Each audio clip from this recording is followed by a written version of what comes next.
Hi, my name's Davina. Welcome back to the Medapply YouTube channel. We've had a lot of requests in the past for reading recommendations, so this is video 1 of a 4-part series where we'll be reviewing 3 books in one podcast. So let's start off with video 1.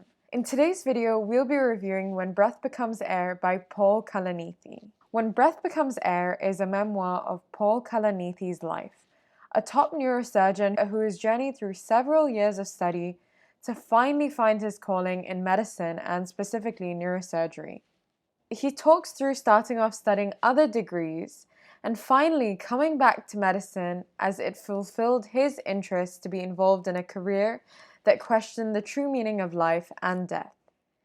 He talks through his journey from medical school till today and how he is content with the pathway he has paved in his life, both professionally and personally. He explains what his everyday work life revolves around until everything changes and he becomes terminally ill. Without giving too much away, he experiences being in the exact opposite position to his daily personal and professional life, and intimately understands what it's like to be a patient. So some of my first impressions from reading this book included that the book was extremely emotional, honest, and raw. As this book was written in first person, I find it very encouraging to see the author's thoughts and feelings all through the process. As a medical student, it's very insightful to see the interplay between the thoughts a doctor and patient might have surrounding a terminal illness. It's even more valuable to see how doctor-patient interactions influence how patients deal with news of their illness,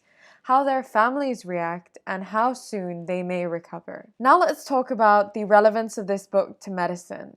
So I feel that this book effectively showcases the difference between a doctor and a patient and how sometimes switching roles can make you realize things you would have never paid attention to. So for example, when Paul Kalanithi becomes a patient, he becomes aware of how much bedside manner and small things influenced how he perceived the care he was receiving. I feel that this is a wonderful reminder and lesson on empathy and remembering to step in the other person's shoes, or to look at the receiving end of care to understand how to better approach patients and improve the care that you deliver. As a medicine applicant, showcasing that you have insight into this aspect of the career, especially in your personal statement, can be a great way to make your application stand out. Applications aside, I personally only read this book over Christmas and feel it is also extremely relevant to medical students and training doctors, as a constant reminder to not get too sucked up in the technicalities and to remember to bring back the humanity in patient care. In conclusion, I hope you found this review helpful and look forward to reading it or reflecting on what you've learned from it. For more tips on reflecting, please visit the video that we've included in the description box below. As always, drop any questions below, like, comment, and subscribe for more.